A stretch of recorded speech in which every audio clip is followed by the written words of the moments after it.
Assalamualaikum warahmatullahi wabarakatuh, and a very good evening to all of you. Ladies and gentlemen, have you ever felt like you are starting to hate the mirrors now?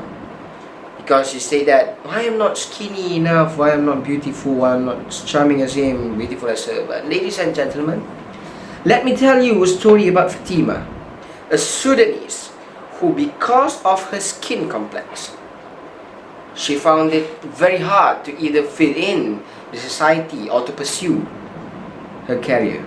At the age of 15, she moved to USA from a refugee camp in Africa, and the American children in the American schools always made fun of her for being too dark. Some terrible comments such as, "Why your skin is so dirty? Smile lah, so that we can see you." Ladies and gentlemen, that is not okay, and that is not normal. My name is Syafiq bin Shahrulzaman, and today I'm going to talk about the unattainable beauty standards. Former Miss Rwanda and motivational speaker Jolly Mutiasi says that beauty falls in the beholder. And yet we are still in the societies which have been brainwashed to socially train to believe that our weight and the shape of our body is a critical element of our worth. These unrealistic such as slim waist, oval faces, thigh gaps, curvy body, cheekbones, sexy lips, six packs, muscular arms, and so many more set by our societies for women and men have become a must-have, to an extent that those who don't endorse them are considered as ugly. Mutasi says, this is not fair to the people because people are different and cannot be measured up to a standard for them to be considered beautiful. Why I talk about this topic? The reason why I choose this topic is because of my sister was constantly told to eat more because she was too skinny, and she just been told to wash her face frequently just because of her face that full of acne. Comments like this stick when we were young, and they are very difficult to unlearn. Other than that, I also did some researches regarding to my topic about how tiring societal expectations can be. So this evening, I wanted to share with you how unrealistic the pressure that most young girls nowadays are experiencing and some tips to overcome it. Let's take a deeper look on how societal expectations of women are unhealthy and also unrealistic. First, social media portrays beauty standards heavily. These standards can cause people to go to lengths to achieve the face or body they want.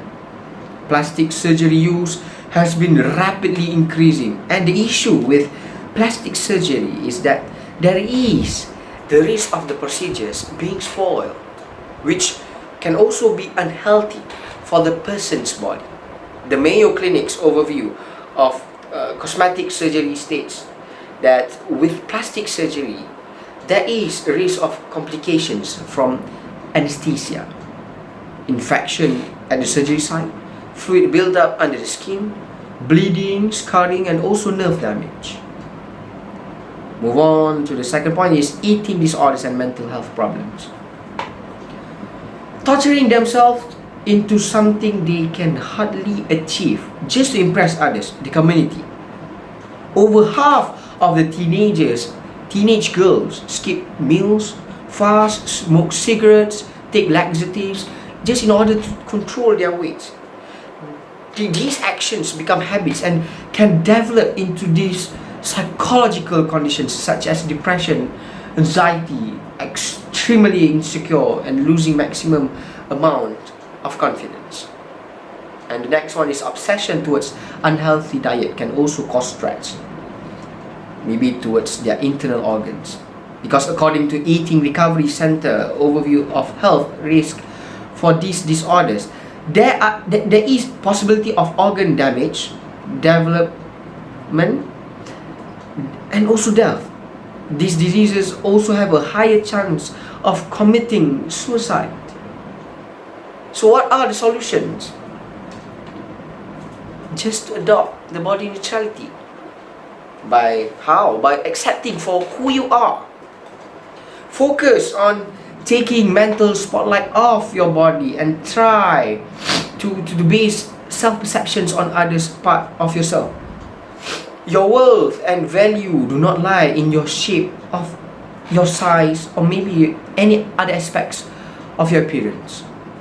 There will be moments when you feel weak, when you feel dislike aspects of yourself, and when you compare yourself to others. That is the problem. The key is to keep trying to find new ways to avoid negative thoughts patterns that contribute to poor body image.